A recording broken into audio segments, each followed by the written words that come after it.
Boa noite, pessoal. Estamos hoje, no dia 4 de agosto de 2025, retomando as atividades do projeto Rosa da Palavra, a travessia do Liso do Sussuarão, depois de pouco mais de um mês de recesso.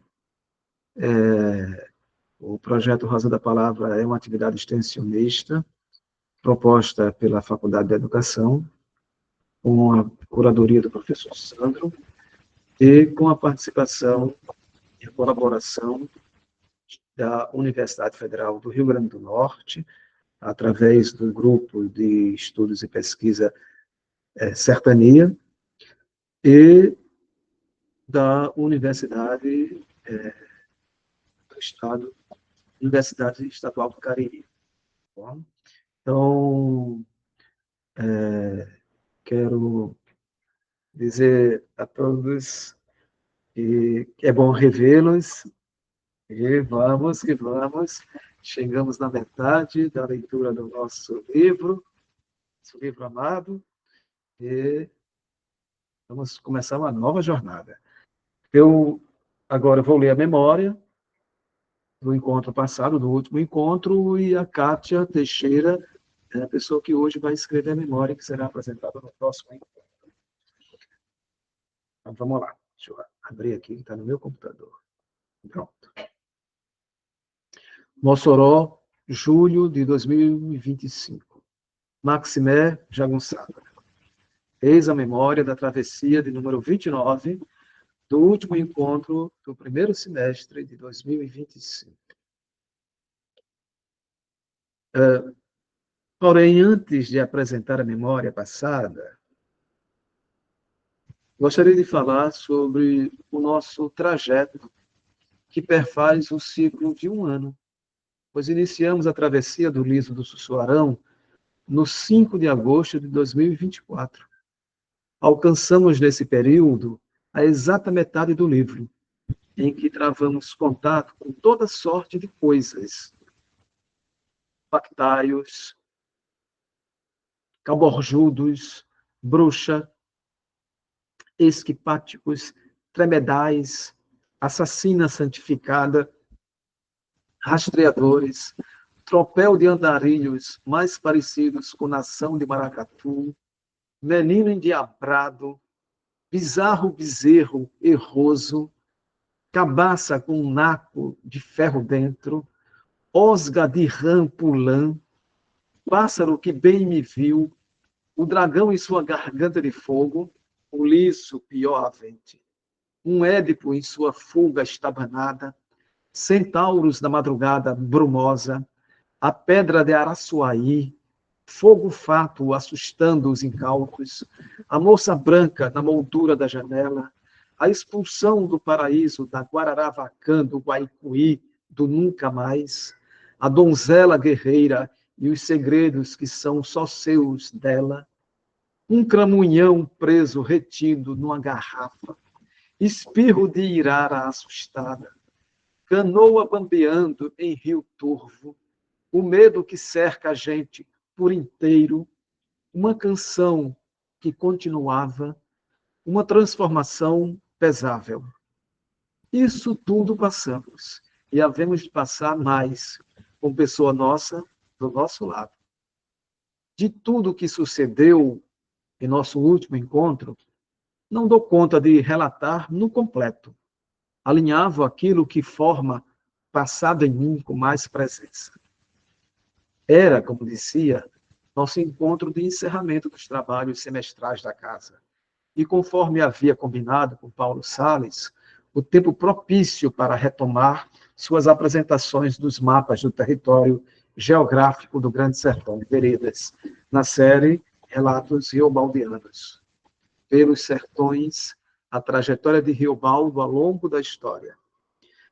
Para mim, o jagunço Joaquim Beiju fica sendo o avatar de Paulo Salles, homem capaz de reter a topologia da região em detalhes. Abre aspas. Joaquim Beiju conhecia cada recanto dos Gerais, de dia e de noite, referido deletreado. Quisesse, podia mapear a planta. estando esse junto ao bando capitaneado por Pedro Vaz, quando da tentativa trágica de se atravessar o liso do Sussuarão. Paulo, aqui, Paulo vem se dedicando há décadas aos estudos topográfico e toponímico do Grande Sertão, organizando tudo num volumoso calhamaço detalhado com os topônimos e suas localizações no território geográfico do romance, sejam eles reais ou ficcionais. É uma contribuição importante para o público em geral que lê a obra, e especificamente para os estudos rosianos, compostos por leitores especializados, pesquisadores, ensaístas, críticos literários, tradutores, que irão encontrar ali uma rica fonte de consulta. Vale aqui reiterar que Paulo fez o trajeto completo inúmeras vezes ao longo da vida, indo visitar cada um desses espaços, como testemunho ocular de cada nervura, de cada fibra, de cada fluxo produzidos nesse sertão rosiano. Paulo chamou de trajetos 2 e 3 os mapas que englobam os momentos da narrativa que vão do reencontro de Riobaldo e Reinaldo, o Reinaldo, próximo ao Rio das Velhas, passando pelo julgamento de Zé Bebelo, na Fazenda Sempre Verde, o retorno à idílica Guararavacã do Guaicuí, o anúncio do assassinato de Joca Ramiro, até a chegada na Fazenda Santa Catarina. A apresentação dos mapas, seguida dos comentários do Paulo, foi impecável. Colabora efetivamente para que tenhamos entendimento maior da obra, cuja trama é muito intricada, com um número grande de logradouros, cidadelas, povoados, veredas, serras, rios, vales, furados, chapadas. A explanação da cartografia do Grande Sertão ajuda a elucidar a própria narrativa barroca de Guimarães Rosa. Márcio quis saber mais a respeito dos mapas consultados para a realização deste trabalho extenso e sugeriu uma consulta ao acervo do Arquivo João Guimarães Rosa do IEB da USP, ao setor de cartografia da Casa Rui Barbosa e aos materiais do Itamaraty. Paulo falou que o IEB guarda pouco material sobre o Grande Sertão Veredas e que não consultou as outras instituições porque considera que seu trabalho já esteja plenamente completo na medida do possível. Regina destacou a potência de todo esse material coligido que renderia, em sua perspectiva, mais de um livro. Daria um grande léxico dos topônimos, um livro de iconografia com as fotos. Espera aí, deixa eu só corrigir. De iconografia com as fotos produzidas nas viagens em loco, e um outro reunindo. Vou fazer uma correção, pessoal. E um outro reunindo contos ou crônicas em torno das pessoas, localidades e situações experienciadas no périplo desta jornada. Regina, assim como o grupo do Rosa da Palavra, ficou pasma com as imagens do último morador da comunidade de Solidão. Daria por si só um título fabuloso para uma crônica. Eu destaquei uma fala do Paulo que considero elucidativa quanto a um topônimo específico e importante na narrativa, a localização geográfica da Fazenda Santa Catarina. Nas palavras de Paulo, entre aspas, né, tem uma fazenda Santa Catarina, assim mencionada por Guimarães Rosa, quando ele faz aquela viagem conduzindo o gado junto com o Manuelzão. Ele sai da fazenda da Sirga e vai até a fazenda Algodões, perto de Cordesburgo. Ele passa por ali e dorme numa fazenda chamada Santa Catarina. O pessoal que vai lá em Cordesburgo, às vezes, visita essa fazenda e fala: essa é a fazenda Santa Catarina da Altacília. Mas aquela é outra. Quer dizer, ele, Guimarães Rosa, pode ter tomado o nome emprestado, mas a fazenda Santa Catarina, como está descrita no romance, é situada do outro lado do Rio São Francisco, na beira do Rio Urucuia. Fecha aspas. Ou seja, aqui Guimarães fez pouso, fica à direita do São Francisco, enquanto que a fazenda do romance permanece à esquerda do Velho Chico. Questão dirimida. Essa foi essa a fazenda Santa Catarina foi demolida e atual o espaço acolhe uma experiência de reforma agrária. A outra fazenda, próxima a André Quissé, segue como lugar de visitação aos que fazem anualmente o percurso da boiada de 1952. Mais uma vez, agradeço a Paulo por trazer ao Rosa da Palavra, de forma generosa, um trabalho de uma vida. Por aqui encerro esta memória, reivindicando nossa solidariedade ao último homem de solidão.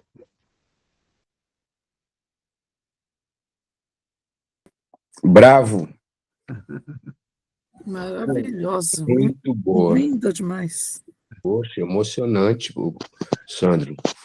As palavras todas do que a gente já viu foram lindas, assim, foi realmente emocionante. A gente vai aprendendo, né, gente? Porque também com esse, sabe, esse repertório grande que todos vocês têm, né, que trazem, que compartilham com a gente vai se contaminando. E é isso. Vamos abrir, então, para a nossa leitura. Sandro, eu estar bem contaminada. Foi incrível, viu? Eu estava aqui viajando, viu? Obrigada. Obrigado também, Kátia. Vamos começar? Deixa eu abrir a página aqui, porque eu lendo a memória não me toquei de abrir a página aqui. Filho, você pode trazer um copo d'água para mim? Página 631.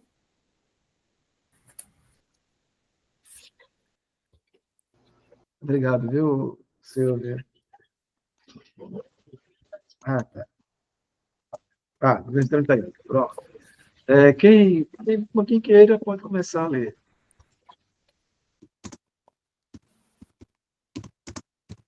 Então, vou começar. Aí o senhor via os companheiros, um por um, prazidos, em beira do café. Assim, também, porque se aguentava aquilo, era por causa da boa camaradagem e dessa movimentação sempre. Com todos, quase todos, eu bem combinava, não tive questões. Gente certa. E no entre esses que eram, o senhor me ouça bem.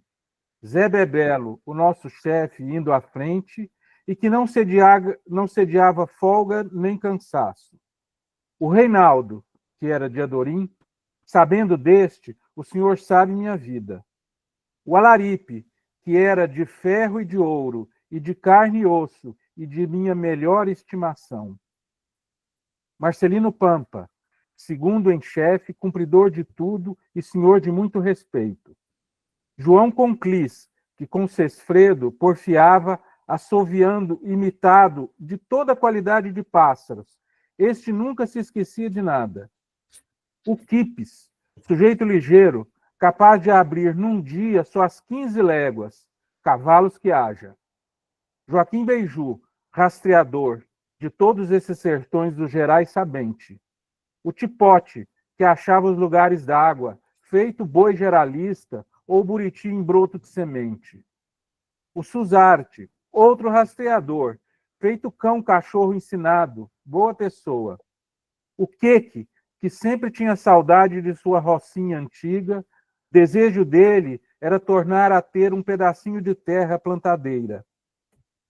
O Marimbondo, faquista, perigoso nos repentes quando bebiam tanto demais. O Acauã, um roxo esquipático, Só de olhar para ele a gente se via o vulto da guerra. O mão de lixa, porreteiro, nunca largava um bom cacete, que nas mãos dele era a pior arma. Freitas Macho, grão-mongolense, contava ao senhor qualquer patranha que prouvesse, e assim descrevia. O senhor acabava acreditando que fosse verdade. O Conceiço guardava numa sacola todo o retrato de mulher que ia achando, até recortado de folhinha ou de jornal. José Gervásio, caçador muito bom. José de Tirana, filho de um lugar que se chamava Capelinha do Chumbo. Este sempre dizia que eu era muito parecido com um tio dele, Timóteo chamado. O Petro Mangaba, da Cachoeira do Choro, dizia-se que entendia de toda a mandraca. João Vaqueiro, amigo em tanto, o senhor já sabe. O Coscorão, que tinha sido carreiro de muito ofício, mas constante que era canhoto. O Jacaré, cozinheiro nosso. Cavalcante, competente sujeito, só que muito soberbo. Se ofendia com qualquer brincadeira ou palavra. O Feliciano, caolho. O Marruás, homem desmarcado de forçoso, capaz de segurar as duas pernas de um poldro. Guima, que ganhava em todo jogo de baralho, era do sertão do Abaeté. Giribibe, quase menino, filho de todos no afetual paternal. O Moçambicão, um negro enorme, pai e mãe dele tinham sido escravos nas lavras. Jesualdo, rapaz cordato, a ele fiquei devendo, sem me lembrar de pagar, quantia de 18 mil réis. O Jequitinhão, antigo capataz arrieiro, que só se dizia por ditados. O Nelson, que me pedia para escrever carta para ele mandar para a mãe, em não sei onde moradora. Dimas doido, que doido mesmo não era, só valente demais e esquentado. O Sidurino, tudo o que ele falava divertia a gente. Pacamã de Presas, que queria qualquer dia ir cumprir promessa e acender velas e ajoelhar no São Bom Jesus da Lapa. Rasga embaixo, caolho também, com movimentos desencontrados. Dizia que nunca tinha conhecido mãe nem pai. O Fafafa, sempre cheirando a suor de cavalo, se deitava no chão e o cavalo vinha cheirar a cara dele. Joe Bexiguento, sobrenomeado Alparcatas, deste qual o senhor recital já sabe, um José Quitério. Comia de tudo, até calango, gafanhoto, cobra. O infeliz Tracisiano, o irmão de um, José Félix, o Liberato, o Osmundo. E os urucuianos que Zé Bebelo tinha trazido, aquele Pantaleão, um Salustio João, os outros. E que ia me esquecendo, Raimundo Lé, o Sanguara, entendido de curar qualquer doença, o Quinco Heróis, que da munição dava conta, e o Justino, ferrador e alveitar.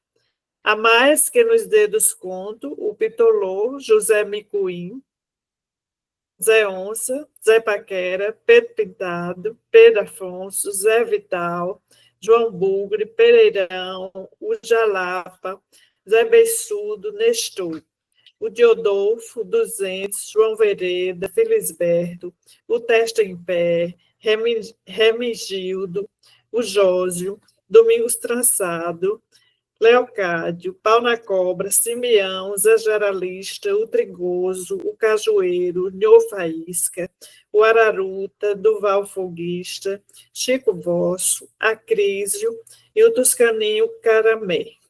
Amostre para o senhor ver que eu me lembro, fora alguns que eu me esqueci, isto é, mas muitos, todos juntos, aquilo tranquilizava os ares. A liberdade é assim, movimentação. E bastantes morreram no final. Esse sertão, essa terra. A verdade que com Diadorinha eu ia, ambos e todos, além de que Zé Bebelo comandava. Ao que vamos, vamos, meu filho. Professor, arrumar esses bodes na barranca do rio e impor ao Hermógenes o combate. Zé Bebelo preluzia, comedindo pompa com sua grande cabeça. Assim, de loguinho, não aprovei. Então ele imaginou que eu estava descrendo. Agora, coagito a cisma, que eu estou senhor dos meus projetos. Tudo já pensei e repensei, guardo dentro daqui o resumo bem traçado. E ele pontuava, com o dedo na testa. Acreditar eu acreditasse, não duvidei. O que eu podia não saber era se eu mesmo estava em ocasiões de boa sorte. A ser, porque numa volta do Ribeirão do Galho da Vida, a gente tinha topado com turma de inimigos, retornados para lá por expiação. Aí foi curto fogo, mas eu levei uma bala de raspaz na carne do braço, perdi muito sangue. Raimundo Lé banhou com casca de angico, na hora melhorei. Diadorim amarrou bem, com pano de uma camisa rasgada. Apreciei a delicadeza dele. Atual, todos prestaram em mim amizade de atenção. Aquilo vinha a ser até um consolo. Só que depois de 2 dias, o braço me doía inteiro e inchava. Sei que a inchação me cansasse muito. Sempre eu queria esbarrar para a água beber. Se eu tiver de atirar, então como é que faço? Não posso. Era outro meu receio. Admirei porque o José Félix também tinha tido ferimento na coxa e na perna, mas a natureza dele era limpa. O ofendido secava por si, nem parecendo ser. Assim, a primeira vez que me sucedia um a mal, isso me perturbasse. O que me sofria até nas margens do peito e nos dedos da mão, não me concedendo movimentos. Muito temi por meu corpo. Ah, minha Otacília, eu gemi em mim. Pode que nunca mais você me veja. Então, nem viúva minha você não vai ser. Uns recomendavam arnica do campo, outros aconselhavam emplastro de bálsamo. Com isso, rente se sarava. Aí Raimundo Lé garantiu cura com erva boa.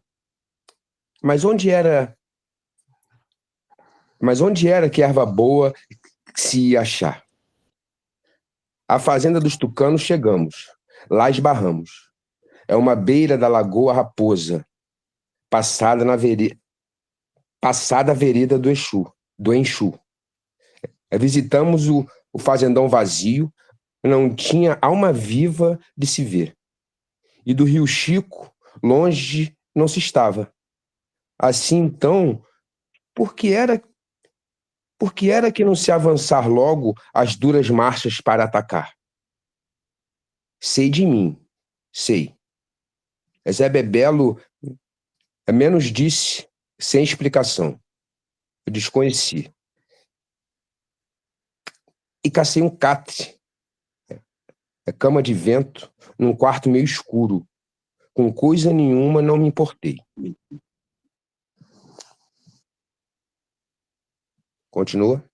Tem as forças, meu bom.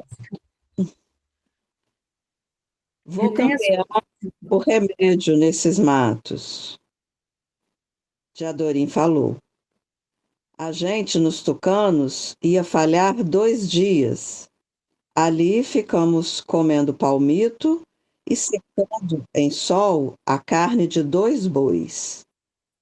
No primeiro dia de tardinha, apareceu um boiadeiro com seus camaradas viajando. Vinham de Campo Capão Redondo, em caminhada para Morrinhos. Por que tinham riscado aquela grande volta? O senhor dá paz a gente, chefe? O boiadeiro perguntou. Dou paz, damos, amigos. Zé Bebelo respondeu. Aquieto, o boiadeiro então achou que devia de as novidades relatar. Que se estava em meio de perigos. Sim, os soldados. Os que esses, mano velho? Soldadesca pronta do governo, mais de uns 50. Assim onde era que estavam? Ao que em São Francisco e em Vila Risonha, e mais outros estão vindo chegando, chefe. É o que Zé Bebelo escutando redondamente. Só quis mais saber. Se isso, se aquilo. Se o boiadeiro sabia o nome do promotor de Vila Risonha e do juiz de direito, do delegado, do coletor, do vigário. O do oficial comandante da tropa, o boiadeiro não acertava dizer. Aquele boiadeiro era homem sério, com palavra merecida e vontade de estar bem com todos. Tinha uma garrafa de vinho depurativo na bagagem. Me presenteou com um gole, me fez bem. Pousou lá. No outro dia se foram muito cedo. Nesse entremear, eu senti meu braço melhor e estive mais disposto. Andei, andando, vi aquela fazenda. Essa era enorme, o corredor de muitos grandes passos. Tinha senzalas na raia do pátio de dentro e na do de fora, em redor, um engenho, a casa dos arreios, muitas moradas de agregados e os depósitos. Esse pátio de fora sendo largo, lajeado e com um cruzeiro bem no meio. Mas o capim crescia regular, enfeite de abandono. Não de tudo, pois tinham desamparado um gato, ali esquecido, o qual veio para perto do jacaré cozinheiro suplicar comida. Até por dentro do eirado mancejavam uns bois e vacas, gado reboleiro. Aí João Vaqueiro viu um berrante bom pendurado na parede da sala grande. Pegou nele, chegou na varanda e tocou. As reses entendiam, uma ou outra respondendo, e entraram no curral, para a beira dos coxos, na esperança de sal. Não faz mês que o povo daqui, aqui ainda estava, João Vaqueiro declarou. E era verdade, com efeito, pois na despensa, muita coisa se encontrando aproveitável. Nos tucanos valia a pena. Os 2 dias ficaram 3, que tão depressa passaram. Madrugada, no que em si ia partir dali, eu acordei ainda com o escuro, no amiudar. Só assim acordei, por um rumor, seria o Simeão, que estava dormindo no mesmo cômodo, e tacteando se levantava, mas me chamou. A gente vai pegar a cavalhada, vamos? Ele disse. Não gostei. Estou enfermo, então vou? Quem é que rala minha mandioca? Repontei áspero. Virei para o canto. Assim eu estava apreciando aquele catre de couro. O Simeão de certo ia, mas o Fafafa e Doristino estavam bons para o orvalho dos pastos. Diadorim, que dormia num colchão encostado na outra banda, já tinha se levantado antes e desaparecido do quarto. Ainda persisti numa madorna. Aquela moradia hospedava tanto, assim sem donos, só para nós. Aquele mundo de fazenda, sumido nos sussurros, os trastes grandes, o conforto das arcas de roupa, a cal das paredes idosas, o bolor. Aí o que pasmava era a paz. Pensei por que seria tudo alheio demais, um sujo velho respeitável e apicumanos altos. Pensei bobagens. Até que escutei assoviação e gritos, tropear de cavalos.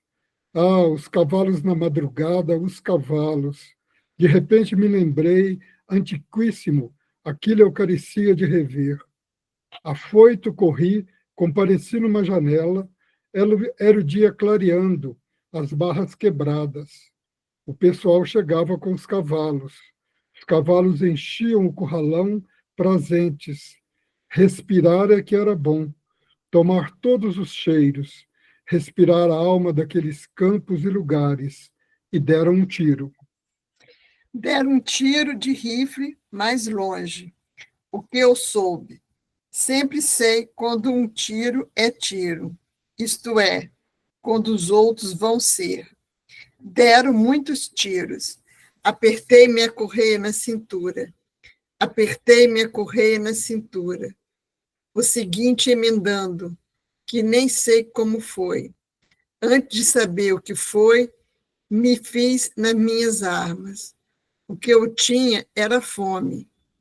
O que eu tinha era fome e já estava embalado, aprontado.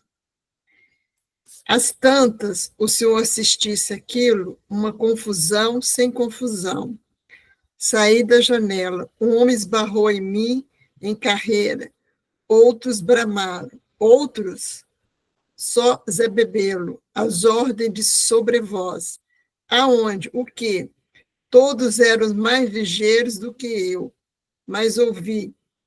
Mataram o Simeão. Simeão? Perguntei. E o Dorestino? Homem, não sei. Alguém me respondendo. Mataram o Simeão e o Aldovaldo. E eu ralhei. Basta. Mas sobre o instante virei. E o Fafá? O que eu ouvi? Fafá não. Fafá está matando.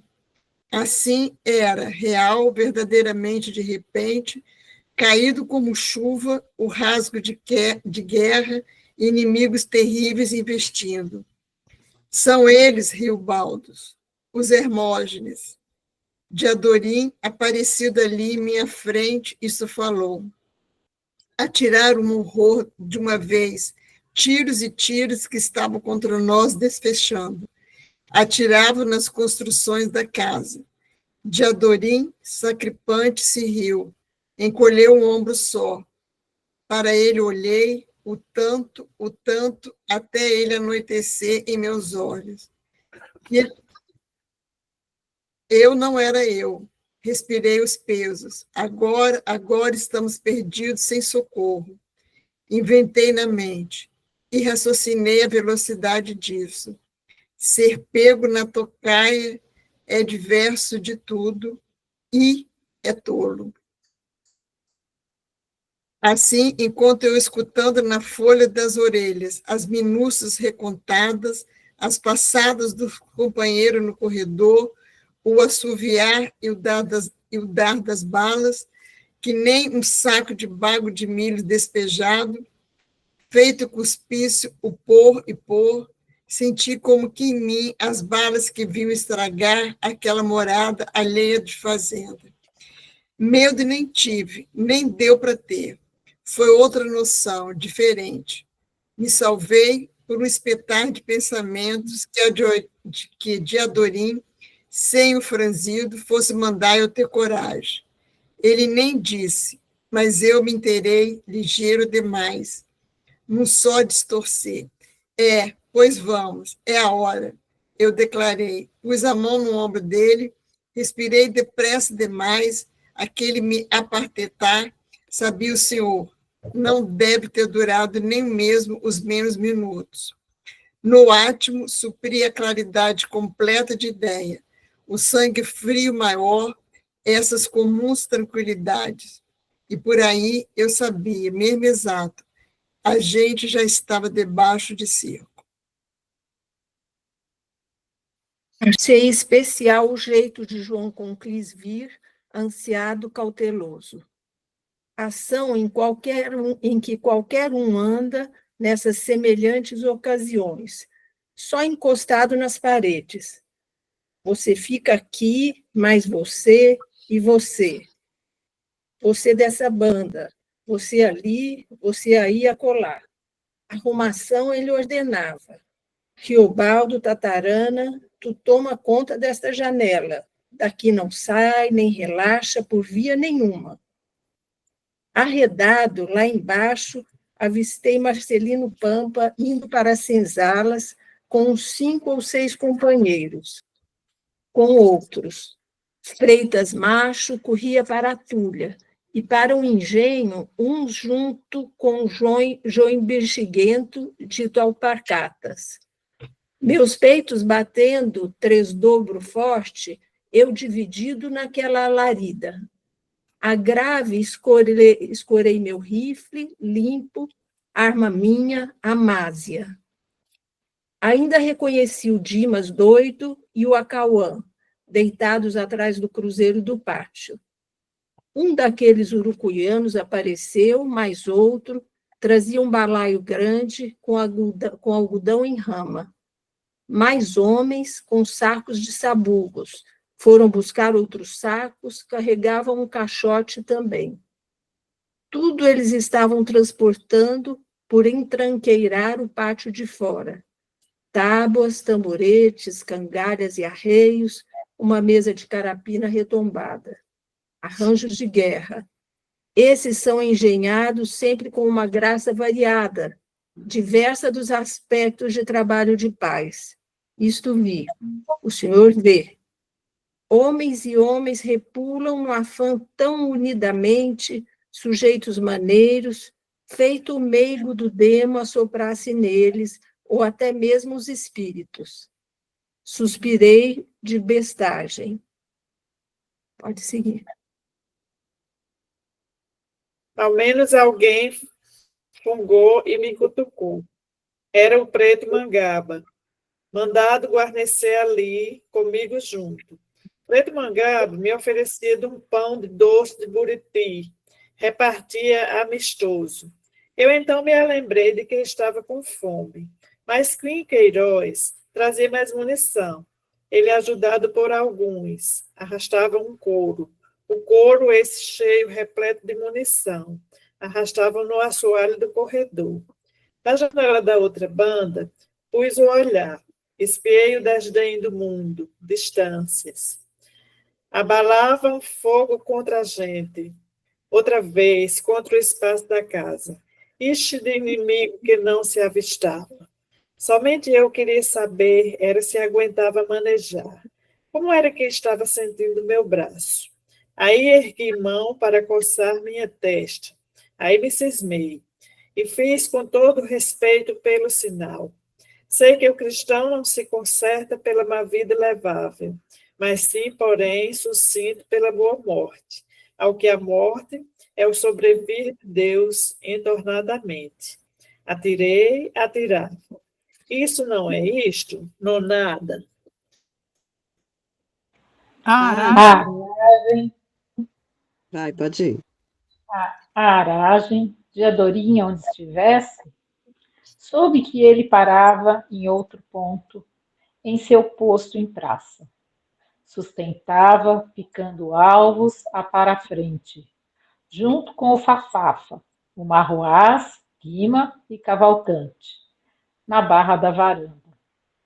Todo lugar não era lugar, não se podendo esbarrar, de jeito nenhum, no arrebentar, nas manivelas da guerra. Aprendi os momentos. Assim, assazmente, João Conquis tornava a vir, zelante, com Alaripe, José Quitério e Rasguembaixo. Espera, ele mandou. Pelo que viam também o Pitoló e o Moçambicão, puxando uns couros de boi. Estes couros inteiros eram para a gente pregar lá em riba, nas padieiras, ficarem dependurados de cortinado bambo nos vãos das janelas. Depois, o pacamã de presas, mais o conceiço, socavando com ferramenta, a fito de abrir torneiras nas paredes, por onde buraco de se atirar. Aquela guerra ia durar a vida inteira? O que eu atirava, ouvia menos. Mas o dos outros, assovios bravos, o achispe, isso de ferro, as balas apedrejadas. Eu e eu. Até meus estalos, que a cada no próprio do coração. A mira de enviar um grão de morte acertado naquelas raras fumaças dançáveis. Assim é que é, assim. Ah, e então aí, no súbito aparecer, Zé Bebelo chegou, se encostou quase em mim. Riobaldo, Tatarana, vem cá. Ele falou, mais baixo, meio grosso, com o que era uma voz de combinação. Não era a voz de autoridade. Há de ver o que ele quisesse de mim? Para eu passar avante na posição, me transpor para um lugar onde se matar e morrer sem beiras de maior marca? Andei e segui, presente que com Zé Bebelo tudo carecia era de ser depressa. Mesmo me levou. Mas me levou foi para um outro cômodo. Ali era um quarto pequeno, sem cama nenhuma, o que se via era uma mesa de madeira velha, respeitável, cheirosa. Desentendi. Dentro daquele quarto, como quem não entrava à guerra. Mas o pensar de Zé Bebelo, ansiado ainda, eu sabia, era coisa que estralejava inventante e forte. Mas antes larga o rifle, aí, deposita, ele falou. O depor do rifle? Pois botei em cima da mesa, esquinado de través, botei com todo o cuidado. Ali se tinha lápis e papel. Senta, mano. Ele. Ofereceu a cadeira alta, de pau, com recosto. Se era para sentar, assentei, em beira de mesa. Zé Bebelo, de revólver pronto na mão, mas que não contra mim. O revólver era o comando, o constante revirar e remexer da guerra. E ele nem me olhou e me disse, escreve. Caí num pasmo. Escrever numa hora daquelas? O que ele explicado mandou, eu fui e principiei. Que obedecer é mais fácil do que entender. Era? Não sou cão, não sou coisa. Antes isto que sei para se ter ódio da vida. Que força a gente a ser filho pequeno de estranhos. Ah, o que eu não entendo, isso é que é capaz de me matar. Ah, o que eu não entendo, isso é que é capaz de me matar. Me lembrei dessas palavras. Mas palavras que em outra ocasião quem tinha falado era Zé Bebelo mesmo. Escreve. O zunzum da guerra acontecendo era que me estorvava de direito pensar. E Zé Bebelo não estava ali, não era para isso. E Zé Bebelo não estava ali, não era para isso? Para pensar por todos? Como que fosse o papel para o que carecia, era pouco. Tinham de caçar mais papel, qualquer, por ali devia de ter. Enquanto isso, eu cumprisse de escrever na seca mão da necessidade. E ouvimos praga de dor. Ao que foi? Uns gemidos despautados de sorrogo. Companheiro ofendido, o Leocádio, ouvimos. Sem modos, se precipitado, Zé Bebelo avançou para ali, para ver. Sem determinação tomada de ir, eu também já estava lá, atrás dele. O homem, o primeiro ferido, caído sentado, as pernas estendidas para diante, as costas amparadas na parede. Com a mão esquerda era que ele suportava sua testa, mas com a direita ainda segurava o rifle, que o as no rifle ele não tinha largado. Conforme Raimundo Lé já tinha exigido, alguns vinham da cozinha trazendo as latas d'água. Raimundo Lé lavava a cara do homem ensanguentada do Leocádio. Esse estava atirado pelas queixadas. Má bala que lhe partira o osso. O vermelho brabotava e pingava. Meu filho, tu aguenta ainda brigar? Zé Bebelo quis saber. O Leocádio, que fez careta, garantiu que podia. O que posso? Em nome de Deus e de meu São Sebastião guerreiro, o que posso? Sempre sendo a careta sem gracejo, pois falar era o que para ele custava e maltratava. E da lei também. Ah, então Vamos, faz vingança, menino, faz vingança. Zé Bebelo aforçurou. Semelhante só botasse apreço nos fatos por resultar. Zé Bebelo se endemoninhava.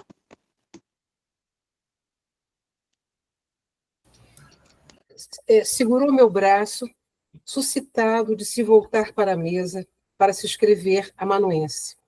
Pelo discorrer, revólver na mão, às vezes achei em minha fantasia que ele estava me ameaçando. E aí, vamos ver, que tem um esquadrão reluno. Esses é que vão vir me dar retaguarda? E aí vamos ver.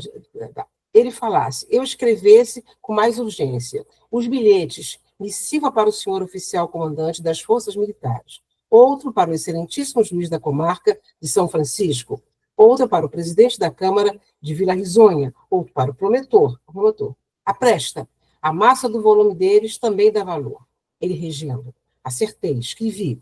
O teor era aquilo mesmo, o simples, que se os soldados, no soflagrante, viessem de rota batida, sem desperdiçar minuto, então aqui na fazenda dos tucanos, pegavam caça grossa reunida, de lobo, jabaritica e onça, de toda jagunçada maior reinante no vez-vez desses gerais sertões. Arrasa, ajusta, e cerrar com fecho formal. Ordem e progresso, viva a paz e a Constituição da lei. Assinado José Rebelo Ado Antônio, cidadão candidato. No pique do momento, perdi e achei minha ideia, e esbarrei. Em pé, agora formada, eu conseguia a alumiação daquela desconfiança. Assim, em que maldei foi, aquilo não seria traição? Rasteiro, tive que olhar Zé Bebelo, no grude dos olhos. Daí, tão claro e aligeirado, pensei, os prefácios. Aquele tinha sido o homem pago, estipendiado pelo governo. Agora os soldados do governo com ele se encontravam. E nós todos, Diadorim e eu, os tristes e alegres sofrimentos da gente, a célebre morte de Medeiro Vaz, a vingança em nome de Joca Ramiro? Nem eu sabia ao certo, depois, no correr de tantos meses, o extrato da vida de Zé Bebelo. O que ele tinha realmente feito, só menos se cumprir da viagem de ida até em Goiás. Soubesse, o pior era que ele, por ofício e por espécie, não podia esbarrar de pensar, inventado para adiante, sem repouso, sempre mais. A gente estava por conta dele, e sem repouso nenhum também, o portanto. E ele tinha trazido o bando cá para perto do São Francisco, tinha querido falhar os 3 dias naquela fazenda atacável. Quem sabe, então, o recado para os soldados virem, ele mesmo já não teria enviado desde tempos. Ideia essa. Arre de espanto. Como quando onça de lado pula, quando a canoa revira, quando cobra chicoteia. Desce de ser ao caminho dos infernos para prazo. Aí, careci de querer a calma. O tiroteio já redobrava. Ouvia a guerra. De certo, eu estava exagerado. Antes, Zé Bebelo, havendo de ser mesmo chefe para a hora, safado capaz, nem se desprazia. Oi, show, para esses, munição não falta? Ele, escarnecendo, disse, quando as descargas vierem em salva mais forte, o fio-fio e os papocos, as balas que partiam telhas e que as paredes todas recebiam, cacos caindo do alto, e a pressa, tatarana, que nós dois temos também de atirar. Alegre dito. Na janela, ali, tinham pendurado igualmente um daqueles couros de boi. Bala dava, zaque-zaque, empurrando o couro. Daí, perdia a força e baldava no chão. A cada bala, o couro se afastava, brando no ter o choque, balangava e voltava no lugar, só com moça feita, sem se rasgar. Assim, ele amortecia-as todas. Para isso, era que o couro servia. Traição! Eu não queria pensar. Eu já tinha preenchido 3 cartas. Não é do tutuco, nem dos zumbis, das balas. O que daquele dia em minha cabeça, não me esqueço, mas do bater do couro preto, adejante, que sempre duro e mole no ar se repetia. Antes de alguém pegar a leitura, Márcio, página 239, já no último parágrafo. Vamos continuar, gente. Leio.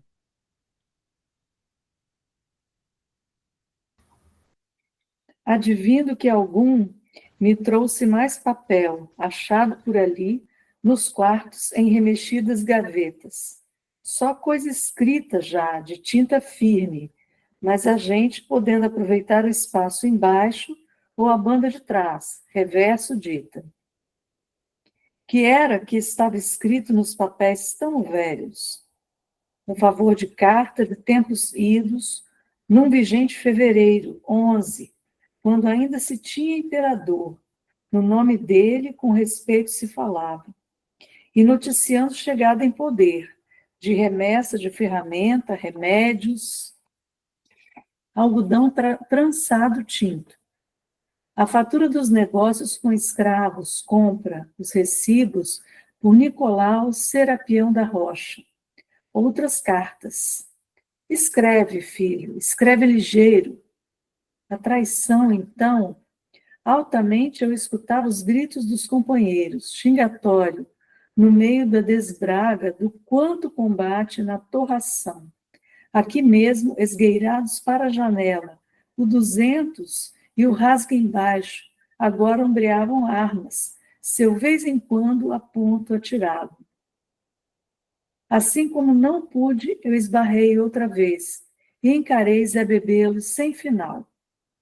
Que é? Que é lá? Ele me perguntou. Devia de ter me deduzido dos meus olhos, mesmo melhor do que o que eu sabia de mim. Ah, pois, por que o senhor não se assina ao pé? Zé Bebelo Vaz Ramiro, como o senhor outrora mesmo declarou. Eu cacei contra, reperguntando.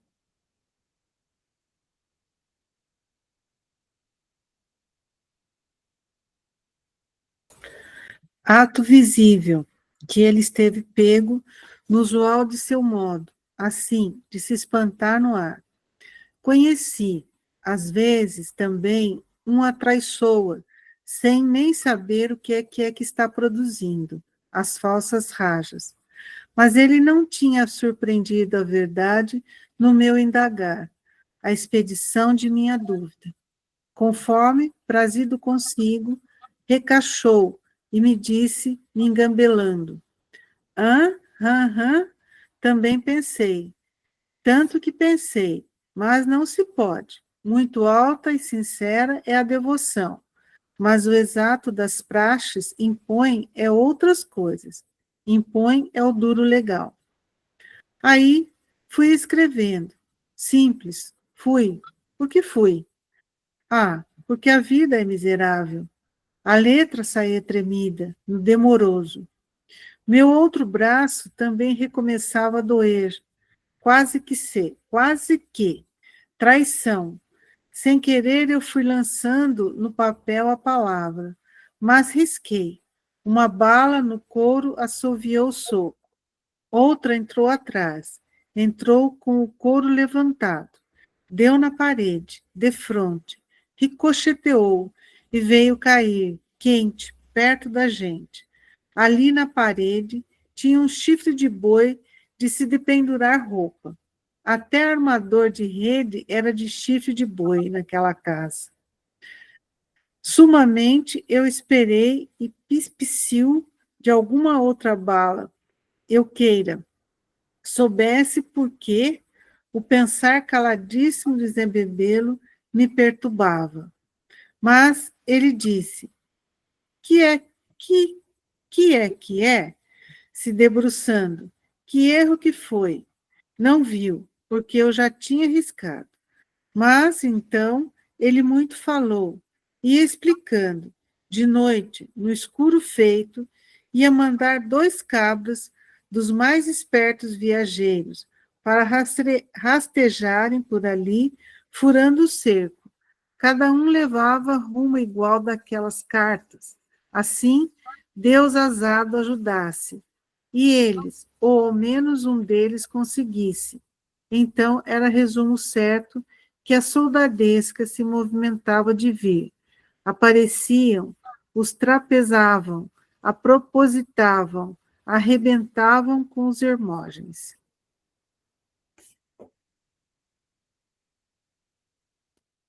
E a gente? Eu perguntei. Hein? A gente?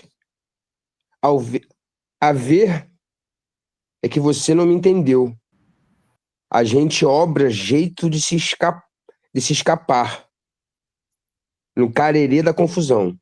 Sererê. É no sererê da confusão. Antes, tanto que era muito difícil, eu repostei. Ah, sim, dificultoso é, meu filho. Mas pego é o nosso recurso. Se não, se outra, que saldo é que temos? E Zé Bebelo, no dito sagaz, se regozijava. Então, com respeito, eu disse que a gente podia experimentar de fazer isso mesmo agora. Furar uma saída por entre os Hermógenes, brigando e matando. Eu disse isso, mas tinha esquecido que estava era encostado em Zé Bebelo, no questionar. Aí, quem era que podia com a ideia daquele homem? Quem era que se sustentava? Aforo, pois, assim ele me respondeu. Pois era, Tatarana. Olhe, escuta, pensa. Esses Hermógenes não são mais valentes do que nós, nem estando em quantidade maior. Mas fato é que eles chegaram a surdas e nos cercaram, tomaram tudo quanto há de melhor nessas posições. Asseados é que estão. Agora, nessa hora, a gente forçar um escape pode ser que se tenha sorte. Mas mesmo assim sofrendo muitas mortes, e sem meios para descontar essas, sem alcance nenhum para se matar um bom poucado desses inimigos.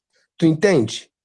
Mas se os soldados chegarem, tem de dar o forte fogo primeiro contra os Hermógenes, fazendo neles muito estrago. Aí se foge com tensão só na escapula. Ao menos algum lucro se teve. Tu vê o que tu quer. Tu vê o que se quer. O que tu tem, o que tu também quer. Peraí, vou repetir. Tu vê o que se quer. Tu vê o que se quer? O que tu também quer, pois não quer. Continua aí, galera. Não nas artes. Pode ir. Márcio. Não nas artes que produzia, mas no armado e falar assim. Ele era razoável. Se riu, qual? Eu sendo água, me bebeu. Eu sendo capim, me pisou. E me ressoprou. Eu sendo cinza. Não.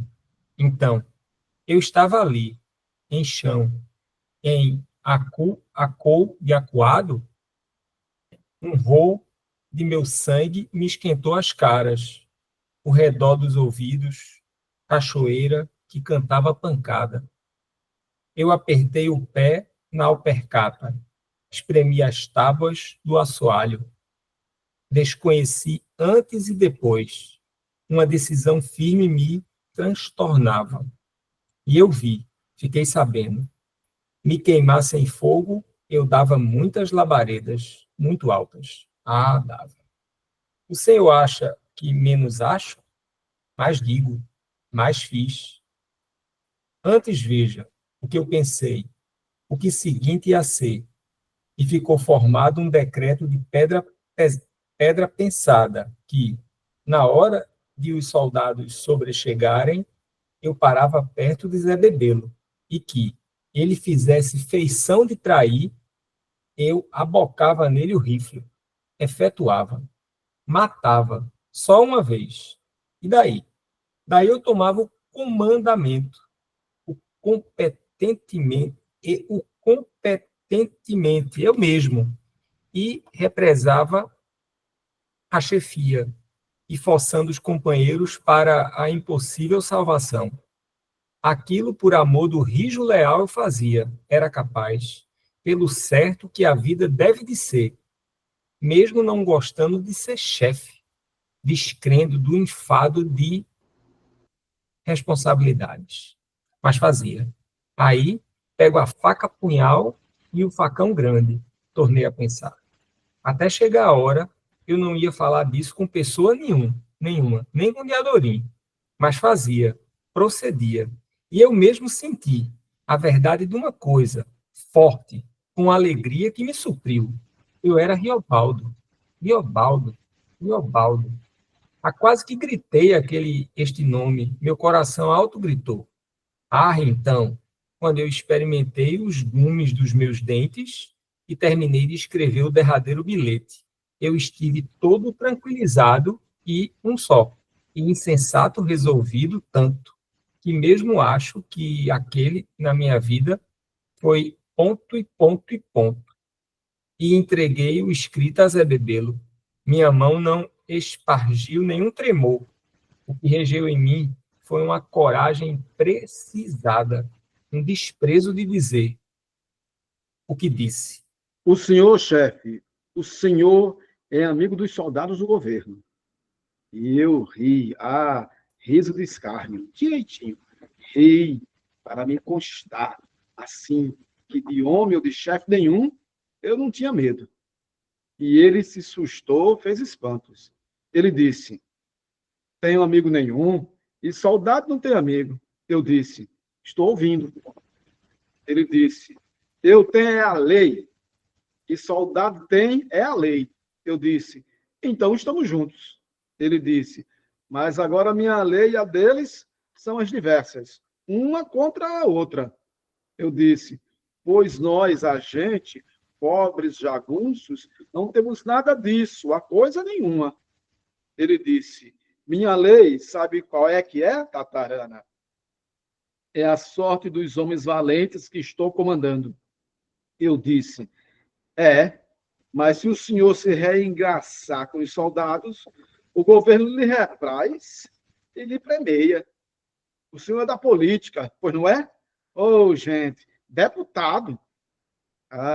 E feio ri, porque estava com vontade. Aí pensei que ele fosse logo querer o agente se matar.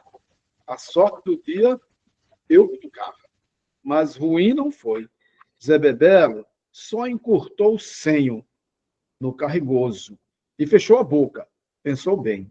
Ele disse, escuta, Riobaldo Tatarana, você por amigo eu tenho, e te aprecio, porque vislumbrei tua boa marca. Agora, se eu achasse o presumido, com certeza, de que você está desconcordando de minha lealdade por malícias, ou de que você quer me aconselhar canalhagem separada, velhaca, para vantagem minha e sua, se eu soubesse disso, certo, olhe, eu disse, chefe, morte de homem é uma só. Eu tossi. Ele tossiu. Diodolfo, correndo, vindo, disse, o Jósio está morrendo com um tiro no pescoço, lá dele. A Laripa entrou e disse, eles estão querendo por mãos e pés no chiqueiro e na tulha. Se assanharam. Eu disse, dê as ordens, chefe. Eu disse gerido, eu não disse copiável. Sei que Zé Bebelo sorriu aliviado. Zé Bebelo botou a mão no meu ombro, era o da banda do braço que doía. Vamos, com macacos e bananas. Cá na sala de janta, meu filho. Ele instruiu. Estou. À janela, agachei e escorei meu rifle, arma capital. Agora era obrar. E aqueles sujeitos estavam loucos? E aqui termina, viu? Foi até esse ponto.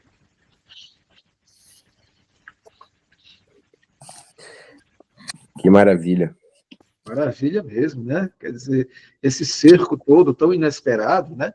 Esse momento tão urgente, tão a morte tão em cima deles, né? Uhum. E essa saída que o Zé Bebelo propunha, né? Escrever cartas. Que maravilha, né, cara? A quantidade de jagunços também é absurda. Os nomes dos jagunços, milhares. São quantos no total? Você tem ideia de quantos são? Os nomes no romance, de maneira geral, não só jagunços, mas coronéis e pessoas, né, que aparecem uma única vez, somando tudo, os nomes que são efetuados e das personagens que não são nominadas, também tem muitas personagens que não são nominadas, como a esposa do Hermógenes, né? De onde eu contei 347. Mas no bando ali, aquele... No bando aí varia muito, vai variar de bando, de momento dos bandos. Ô, Sandro, eu contei esses aí que ele citou, foram 78. Olha aí, só nesse daí. Meu Deus, só nesse? Só desses aí que estão naquele parágrafo enorme. Só que ele diz assim, caramba!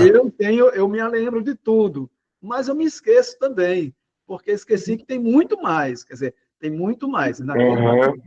Mas quando Joca Ramiro aparece pela primeira vez, vocês lembram, que Diadorim está bem entusiasmado, que o Joca Ramiro vai aparecer, ali no todo dava mais ou menos uns 800 homens, somando todos os drongos, né, ali reunidos. Então, é coisa demais.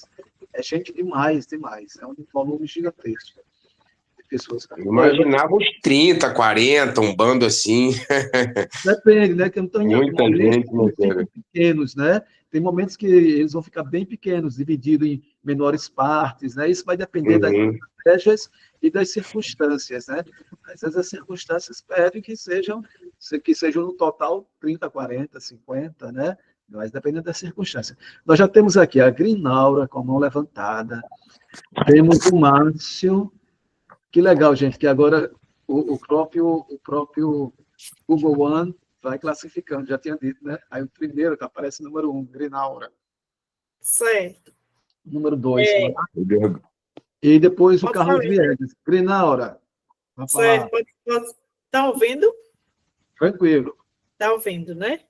Olha, essa leitura, cada leitura vai tocando a gente de uma forma, né?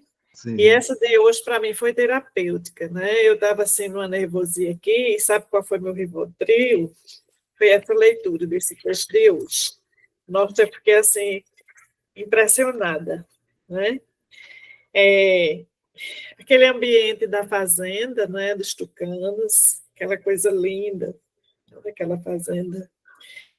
Aquele quarto onde parecia não haver guerra, né? E a presença dos animais aqui, que eu adorei, que eu gosto muito dos animais. O gato, né, era esquecido, o qual vinha para perto do jacaré cozinheiro suplicar comida, né? Também as reses, que se transportaram para perto da casa, né? E os cavalos, na madrugada, os cavalos. De repente me lembrei antiquíssimo, aquilo que eu carecia de rever, né?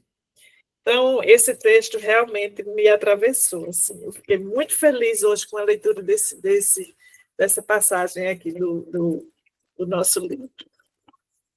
Era isso, gente. Grinaura, Você destacou aí a questão dos animais, né? A presença dos animais e falou aí dos cavalos. Eu tinha até sublinhado esse trecho, que ele diz isso, exatamente isso, né? Antiquíssimo, ele lembrando dos cavalos da madrugada, Sim, que é sim. aquele momento que ele, quando era bem rapazinho, né?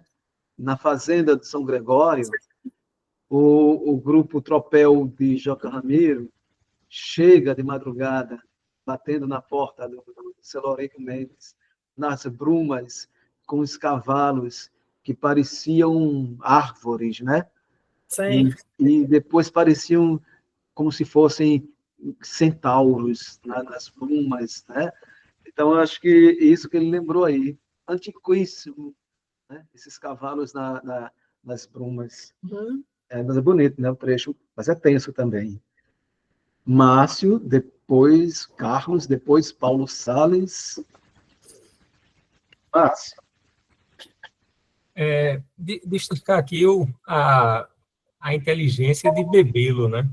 A artimanha narrativa de Bebelo, né? Da fala de Bebelo.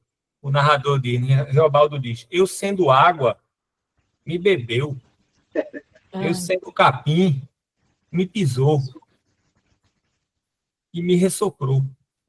Eu sendo cinza.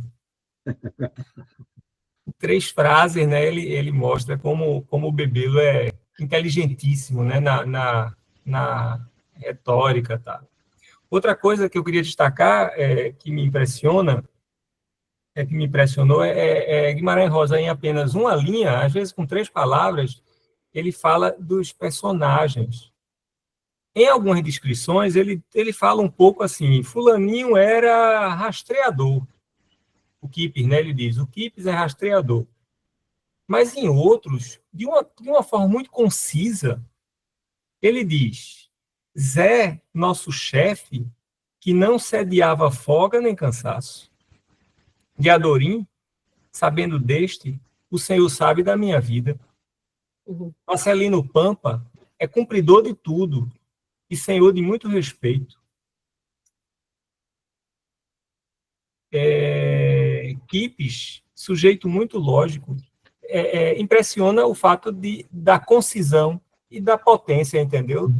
Com 3 palavras, ele falar como se fosse assim, um certo âmago da personalidade, alguma coisa fundamental naquela personalidade, daquele personagem.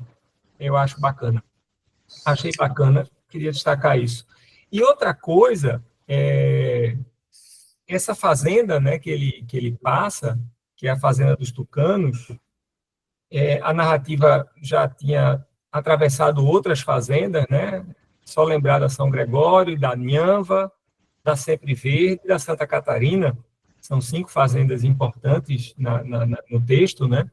E eu fico com a impressão de que cada fazenda ressoa uma certa parte da nossa história. Nessa fazenda em especial, existe uma espécie de uma arqueologia da escravidão. Ele escreve as cartas, as missivas, em recibos, né? Em recibos de escravidão. Então, é uma forma que Guimarães Rosa encontrou de maneira muito sucinta e muito poética de falar da história do Brasil e colocar no Grande Sertão uma história também, sem ser uma coisa professoral, mas ele despeja aqui e ali um pouco da nossa formação, da nossa história.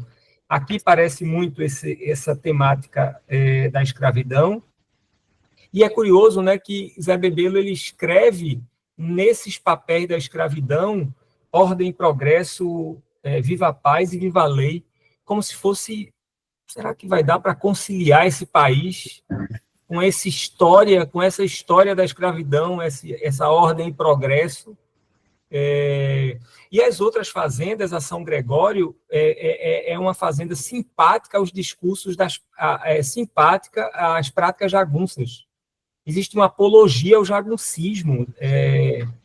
O pai de Riobaldo, né, ele faz uma apologia de chefes que invadem cidades, que executam violências. Parece que é como se ele estivesse fazendo uma apologia dos coronéis, dos potentados locais, tarará. A Nhanva parece mais um sopro de modernidade, né? Zé Bebelo promete pontes, escolas, fábricas. Então, parece que da Nhanvo sai uma modernidade, da São Gregório uma jaguncismo. Na Sempre Verde, eu fico pensando que é uma tentativa de conciliação que não dá certo, né?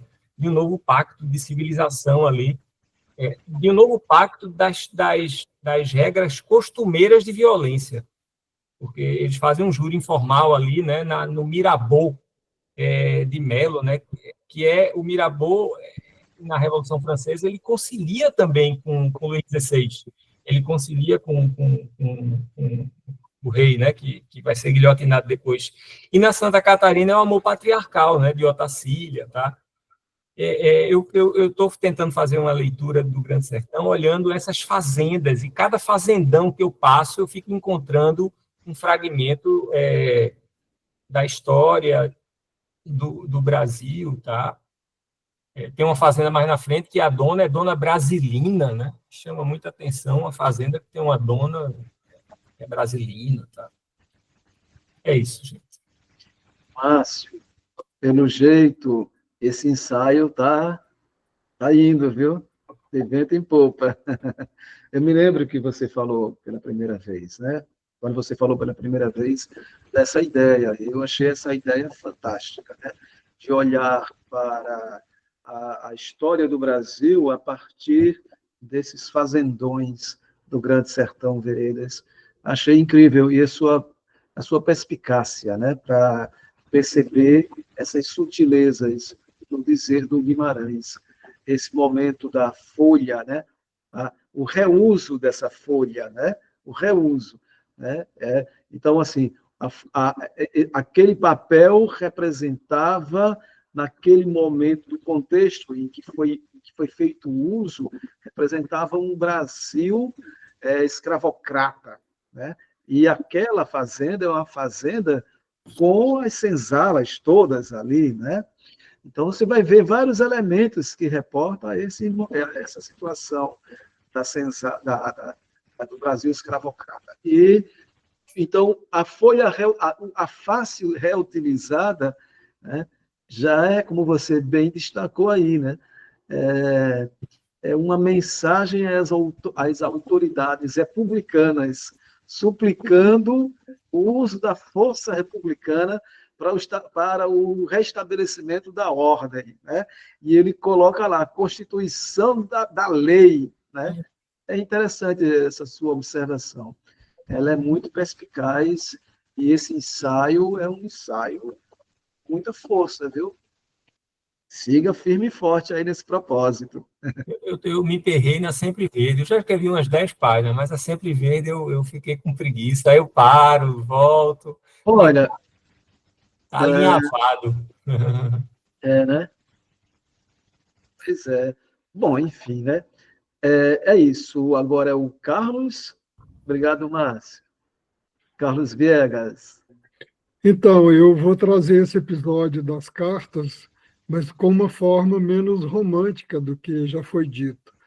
Eu entendi que o pau estava quebrando lá no meio dos jagunços e o Zé Bebelo estava preocupado em fazer política, em escrever carta para os demais, né? E eu acho que isso aí, do ponto de vista histórico também, agora eu vou ser mais pesado, ele está descrevendo claramente o comportamento dos nossos políticos. Então, assim, para mim, esse episódio da carta aí, dele chamar o Riobaldo e obrigá-lo e depois também na questão dele querer fugir do bando, passar entre os soldados e não dar combate, isso para mim ele está muito ensaboado, né? Ele está muito preocupado em garantir o dele e se tornar um deputado. E assim, me desculpe se tem alguém político aí, mas para mim continuamos todos com os mesmos comportamentos. Eu acho que é uma realidade muito dura do nosso Brasil desde então. Sim, a palavra traição, Adriana, é verdade. E tanto é que ele, escrevendo as cartas e pensando tanto na palavra traição, foi traído por si mesmo, né? E começou a escrever a palavra traição, depois apagou, para não posso deixar tão explícito o meu pensamento para o Zé Bebelo, porque o Zé Bebelo é muito esperto, né? E tal. E os jagunços se matando lá fora, né? Se matando. Agora, Carlos, é interessante, é que antes de acontecer tudo isso, né, quando aquele pequeno tropel passa, eles se encontram, né? Ele pergunta ao sujeito o nome de todas as autoridades da região. Então, ele já estava ali, já bem... Era o quê? O que era isso? É um homem muito acautelado, tão acautelado que onde ele vai, ele pede o nome das autoridades para guardar ali o registro. Exatamente. Tem nisso, tem uma coisa, né? Eu fico realmente, rapaz, e ele é bem político no sentido mesmo do oportunista, né? Sim, sim, isso. É incrível isso. Paulo e Adriana. Eu queria fazer uma observação aqui. Quando eu fui no IEB para ver as anotações lá que tem do Guimarães Rosa, e num dos papéis que ele escreve lá, ele está escrito lá assim, pesquisa que ele fez. Então ele fala: o cavalo a passo são 8 km por hora, cavalo a trote são 10 ou 12 km por hora e tal. Então ele queria uma coerência entre o deslocamento e o tempo. Se a pessoa está andando a cavalo, então ele fala que ele fala do Kipps, né? Sujeito ligeiro, capaz de abrir num dia suas 15 léguas. 15 léguas são 90 quilômetros. É como ir de São Paulo a Campinas a cavalo num dia. É uma marca. Ou, para o pessoal aí do Nordeste, é como sair de Recife quase para João Pessoa, né? Num dia só, a cavalo. Então, realmente é muito... O cavalo normal anda aí uns 50, 60 quilômetros por dia, já é uma... Porque o cavalo tem que parar também, não é assim, você senta no cavalo e vai, não. Tem tempo em tempo, ele cansa também, então tem que parar, ele tem que descansar, ele tem que receber, tem que ter água, tem que ter comida e tal. Então, o Guimarães Rosa, ao longo do romance, se a gente for vendo, quando você começa a mapear, você vai vendo que ele teve essa preocupação de não ficar uma coisa... Ele quer, né, não ficar absurdo o tempo entre um deslocamento e outro, que eles faziam a cavalo. Então, isso aí está sempre... Para ficar verossímil. Justamente, para ter veracidade E outra coisa que eu queria dizer com relação à Fazenda dos Tucanos, comigo aconteceu uma coisa muito interessante, que eu fui procurar essa fazenda, né? Que ele diz aqui, ó, a Fazenda dos Tucanos, chegamos lá, esbarramos, é na beira da Lagoa Raposa, passada a Vereida do Exu. Visitamos o fazendão vazio, não tinha alma viva de se ver, e do Rio do Chico longe não se estava. E ele está perto de Vila Risonha, que hoje se chama São Romão. Então eu fui a São Romão, e aí lá comecei a perguntar onde é que era essa Lagoa Raposa, né? E aí eu fui lá o pessoal que que faz serviço de assistência rural. Eu achei que o pessoal lá conhecia a zona, né? E aí me falaram tal da Lagoa Raposa, onde era, falaram para eu perguntar a uma pessoa que mora perto, que ela me levaria lá e tal. Enfim, eu cheguei na Lagoa Raposa. Existe, está lá. Aí perguntei dessa fazenda Tucano, não, ninguém conhecia, Fazenda Tucano, na Lagoa Raposa. Aí eu deixei a pessoa que tinha me informado, deixei no lugar dela, que ele tinha se deslocado até lá, e peguei e saí. Eu andei assim, sei lá, uns 2 quilômetros, eu dei com um casarão abandonado, né, um casarão assim, imenso, bem naquele estilo, bem do começo do século XX, com aquelas janelas e tal, um curral, bem na frente tinha um curral grande, mas era assim, era como se descrevesse, como se descrito a Fazenda dos Tucanos aqui. Então eu peguei, agora imediatamente eu fotografei. Quando eu for apresentar esse roteiro, o roteiro dessa parte aqui, eu vou mostrar as fotos. Então é aquilo que você vai misturando a ficção com a realidade. Então aquilo, para mim, a ficção entrou. Para mim essa é a Fazenda dos Tucanos. Se foi realmente essa aqui. Mas era como está descrito, era na beira da Lagoa Raposa, bem próximo da Lagoa Raposa, o casarão está lá e tal. Então eu falei, esse aqui, para mim, seria a Fazenda dos Tucanos. Depois, quando eu for apresentar, eu mostro para vocês as fotos. É muito coerente, a descrição bate muito com o que está aqui. E as marcas de bala na parede. Mas, Paulo, para isso, o Guimarães teria que ter ido para essa região, ter feito essas viagens, né? Aí parece que ele não viajou, aí não chegou a esses detalhes, né? Pois é, isso é que assim, essa é... Quando você se transporta, quer dizer, você mistura a ficção com a realidade, quer dizer, você vai para, como eu vou também, disposto a... Então, é isso, é a parte da ficção que eu encaixo dentro da realidade aí. Perfeito. Adriana? Então, é sobre essa desconfiança crescendo, né, crescente do Riobaldo em relação a Zé Bebelo, né? Ele primeiro acha muito estranho o tom que Zé Bebelo usa para chamá-lo num canto, né? Ele fala assim, isso aqui não é um tom de comando, é uma coisa assim meio disfarçada, quase alguma coisa assim sorrateira, né? E isso vai não crescendo. E aí ele presta muita atenção na assinatura que Zé Bebelo manda ele colocar na carta, né? Está lá na página 238. Assinado, antes disso, né? Ordem e progresso, viva a paz e a constituição da lei. Imagina, alguém que está chefiando um bando de jagunços ali, né? Ordem e progresso, viva a paz e a constituição da lei. Assinado, José Rebelo Adro Antunes, cidadão e candidato.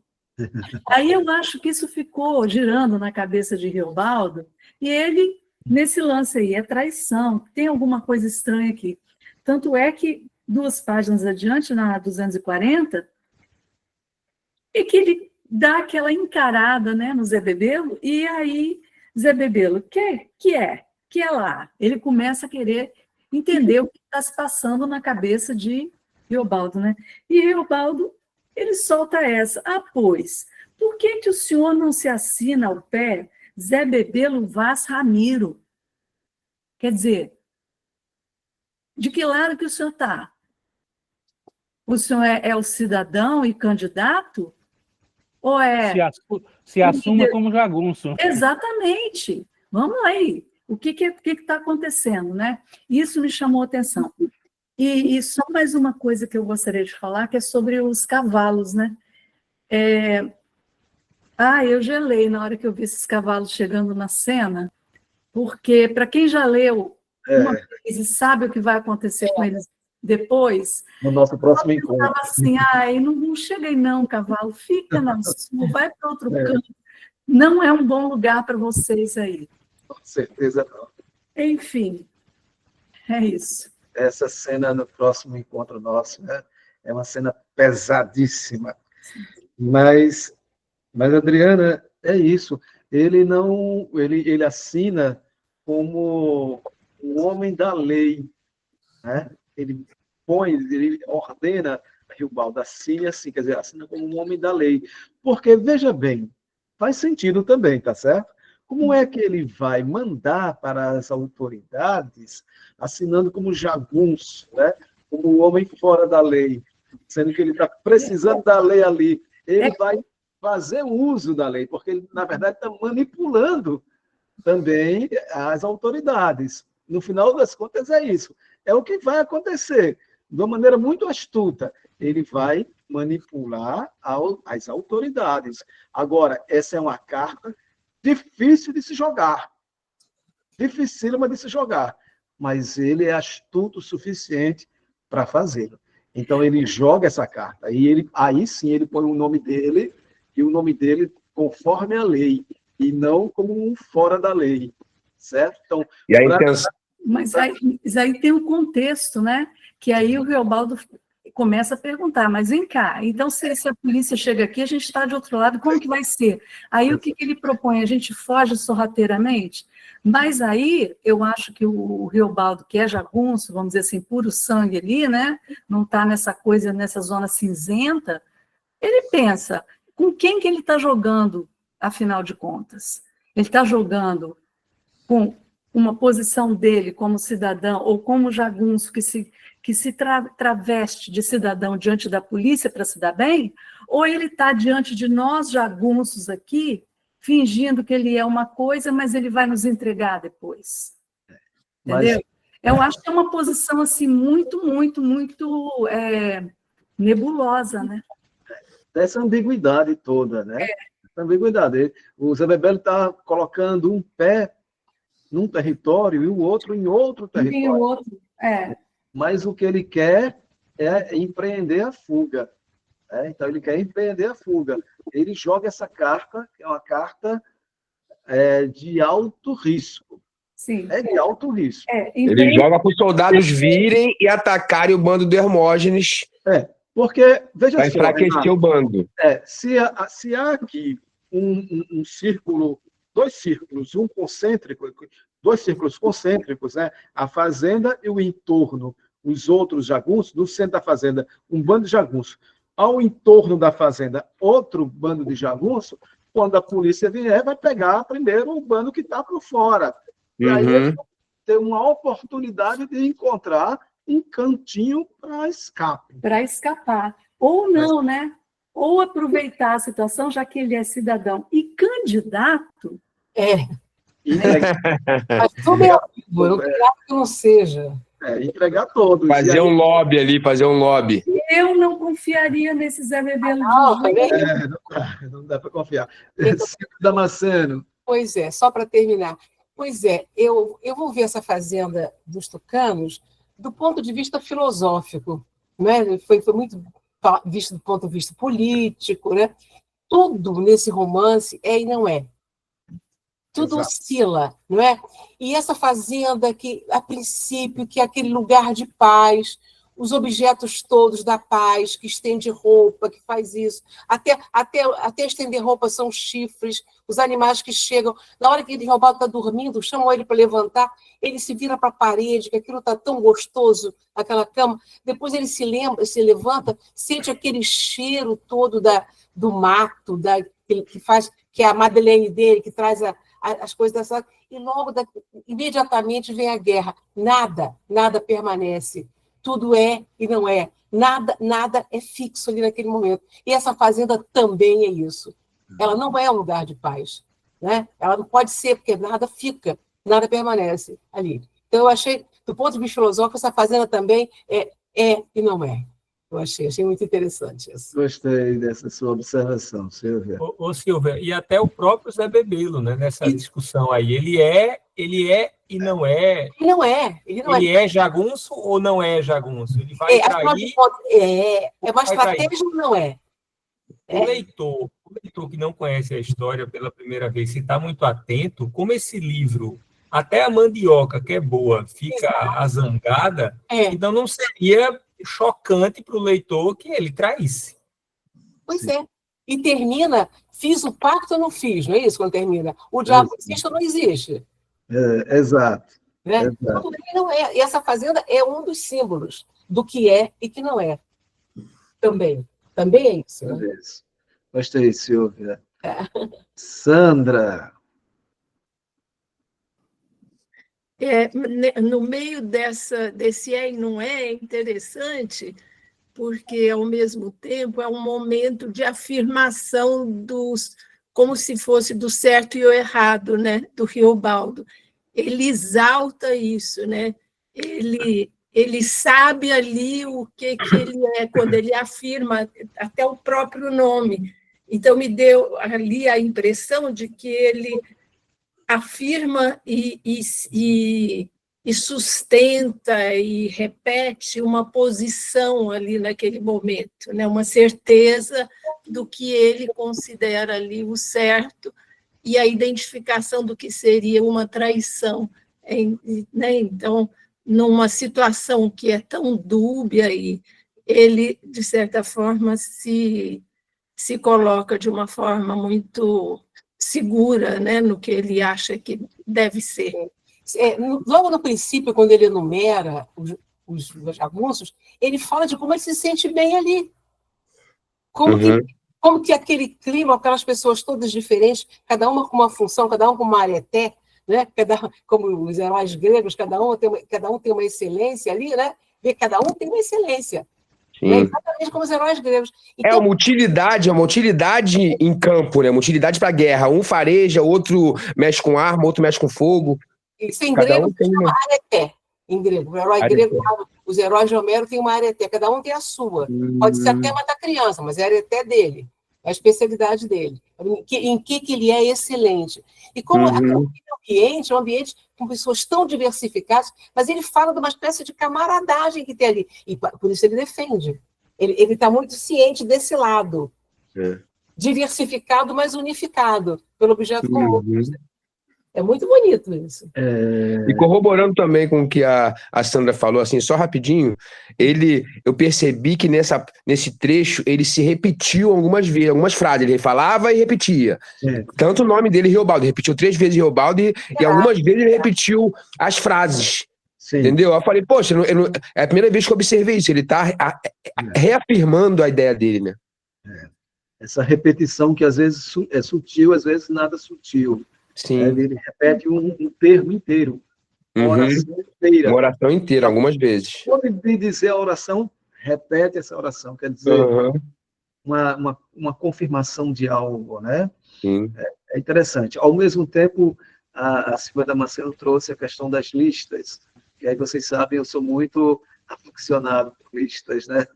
E aí, o que foi bom que a Silvia reiterou isso, né? Porque se você vai para o texto grego antigo, né? Então você vai encontrar ali na Odisseia, você vai encontrar na Ilíada as listas, né? As listas das naus, as listas dos guerreiros, as listas dos deuses, quer dizer, as listas, de maneira geral.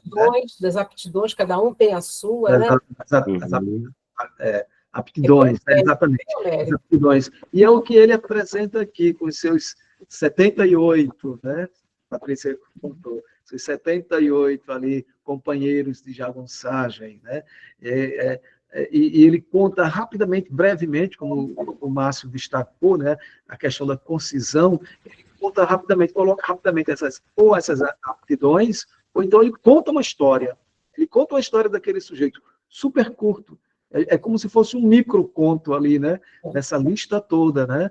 Então, é muito interessante. Ele se vale muito disso. Se vale muito dessas listas, porque, veja bem, lá na Odisseia, lá na Ilíada, né, e esse ano, no começo do ano, eu pude assistir trechos da Ilíada, né, lá em Fortaleza, numa companhia teatral que estava montando a Ilíada. E a gente pôde ver assim, essas questões todas das listas e tudo mais, a importância, o lugar dessas listas, né, na formação dessa narrativa, porque eram narrativas que a Ilíada, por exemplo, e a Odisseia, né, eram cânticos que eram entoados em festas que demoravam dias e que tinham os rapsodos que liam, que não era nem um texto aqui, eles sabiam todo de cor. Para eles saberem, a lista, por exemplo, é uma forma boa é uma fórmula de ir guardando a lembrança, para aí você ir buscar na memória. Ao mesmo tempo, a lista é importante para a plateia que ouve, para a plateia ficar organizando na cabeça aquilo que está ouvindo, apenas ouvindo.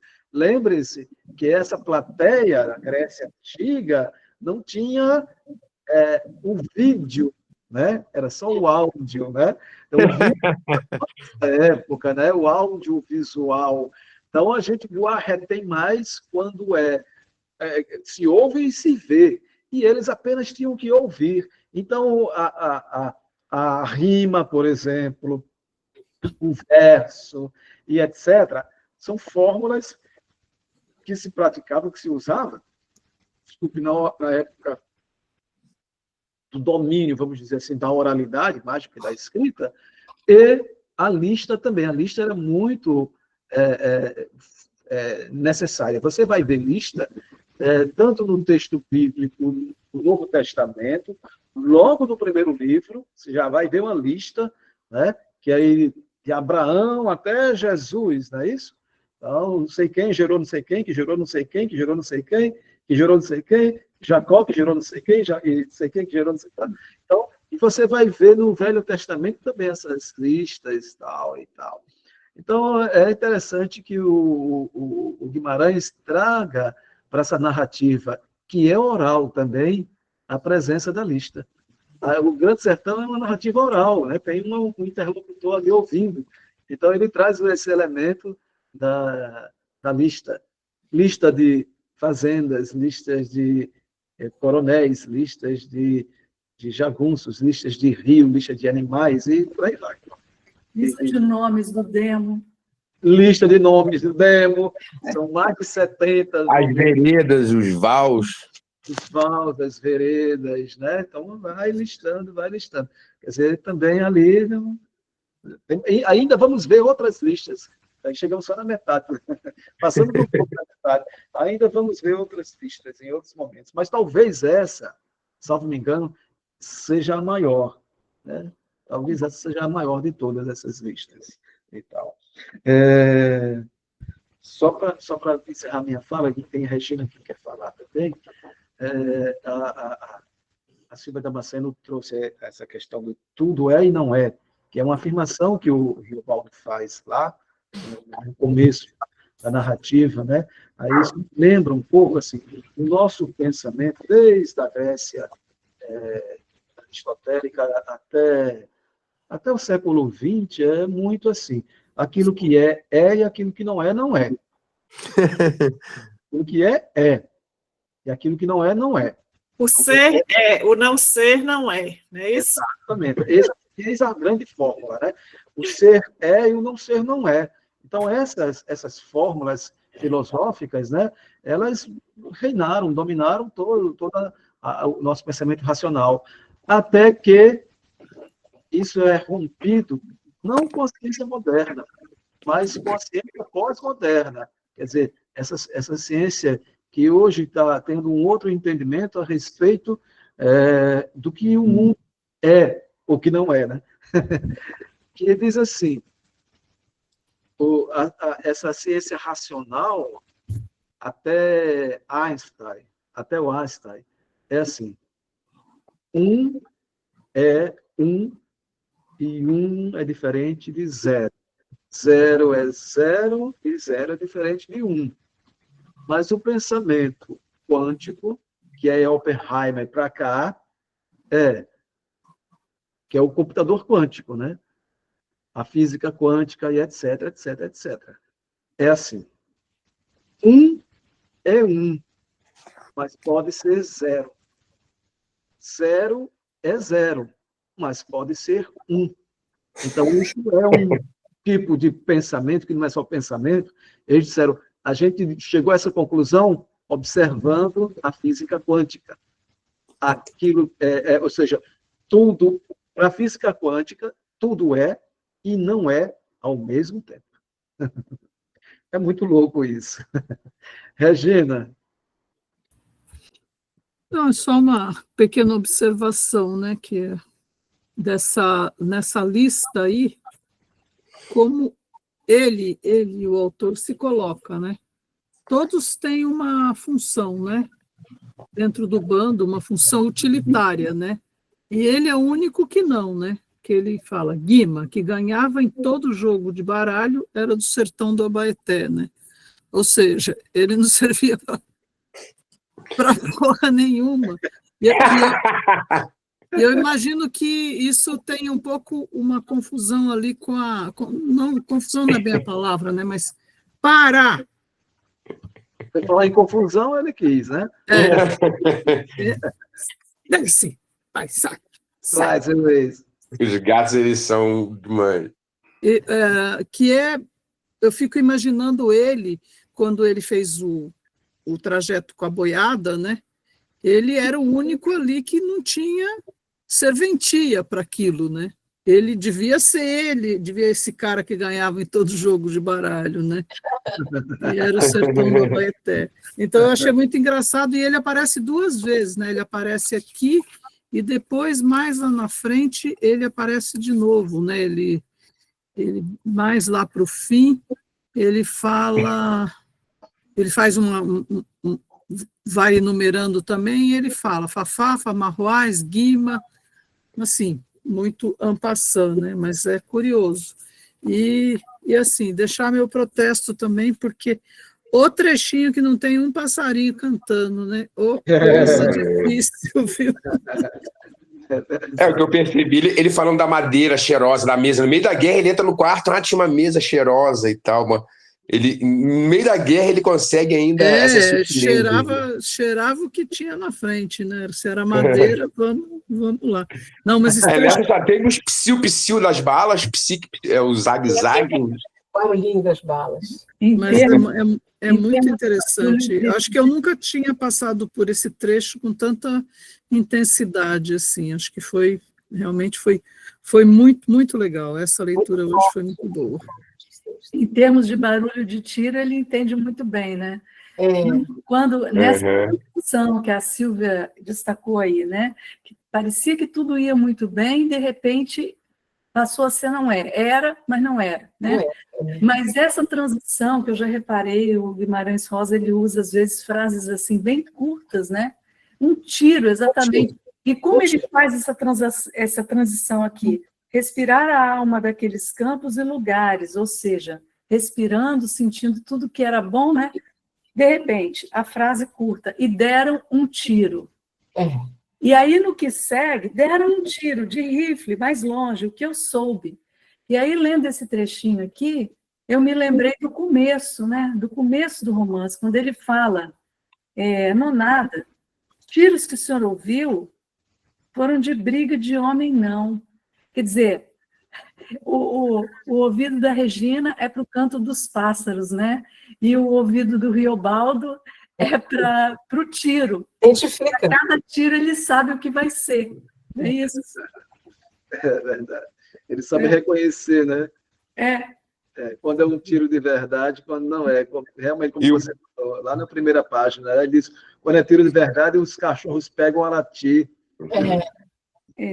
E ele fala aqui também, ó, sempre sei quando um tiro é tiro, isto é, quando outros vão ser. Deram muitos tiros, quer dizer, como a guerra, ela eclode aqui dessa maneira, né? Uma frase curta e nessa... E com certeza os passarinhos devem fugir com os barulhos dos tiros, por isso que não teve nenhum. Os animais fogem. O tiro já prenuncia a guerra. Não é só o tiro em si, ele já sabe o que vem depois. Sobre essa coisa do tiro, eu lembrei de Sagarana, né? Que tem um personagem que já remete a essa coisa do tiro, né? Que é o bem, que é o Joãozinho. Né? Joãozinho bem. Fala já ali, né? E ele fala do tiro até de um jeito poético, né? Quando ele fala a mira de enviar um grão de morte acertado naquelas raras fumaças dançáveis. Ele está escrevendo poeticamente um tiro. Incrível, essa é incrível. Um grão de morte. De morte. Gente. E esse dançável aí remetendo ao corpo de baile, né? Que é a coisa da dança, né? Que é uma coisa importante no corpo de baile, a presença da dança com S, né? Isso. Gente, está na hora aquela fotinha, né, não? Vamos à foto? Vamos. Olha a foto. Ajeita. Cadê? Tirar isso aqui. Estou aqui. Deixa eu ver se o meu jagunço aparece aqui, né? E aí, sorria. Você não está na Globo, mas por isso sorria. Exatamente. 60 anos. Mas hoje eu sorri muito com a Globo, porque mostrou a prisão do homem lá. Sim. Não, isso é motivo para sorrir muito. Eu no quarto do meu filho, prenderam o homem. Mas depois aí perguntou como foi, meu filho perguntou. Mas falta ainda precisa ir de xadrez de verdade. Não mudou nada, não, está do mesmo jeito, prisão domiciliar não vai afetar. Mas aos poucos vai indo. Está vindo em gotas. Gente, não precisar ouvir aquela voz já é um alívio gigante. Não, mas tem que ver o quadrado, viu? Lá em casa não vale, não. Não, vale não. Não, mas é pro gado ir se acostumando com a ideia. Começou devagarzinho, foi na tornozeleira. Eu não quero nem numa instalação da Polícia Federal, eu quero na papuda mesmo. E agora ele é considerado presidiário, ele está preso agora. Aquilo foi lindo, aquela cena do Alexandre botando a tornozeleira. Ele pensou até que fosse inteligência artificial, não acreditei.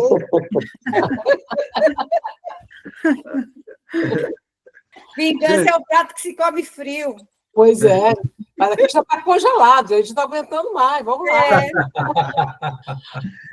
Não é inteligência artificial, é burrice artificial mesmo. Carmen Lúcia, é desinteligência natural mesmo. Desinteligência natural. Fala sem mimimi, Bolsonaro, sem mimimi. E sem gripezinha, sem gripezinha. Mas, olha, vamos ficar atentos na política internacional, principalmente com o Trump, e nos desdobramentos, porque tem pessoas que estão brasileiros, né, e não necessariamente somente o Eduardo ou o Paulo Figueiredo, mas outros que estão na articulação para que esse golpe se concretize. Lembrem-se, o golpe de 64, ele não começou em 64, entende? Começou 10 anos antes, depois ele é retomado em 62, em 63, aí ele só consegue se consolidar em 64, porque, veja só, em Mossoró e Angicos tem a ver com isso.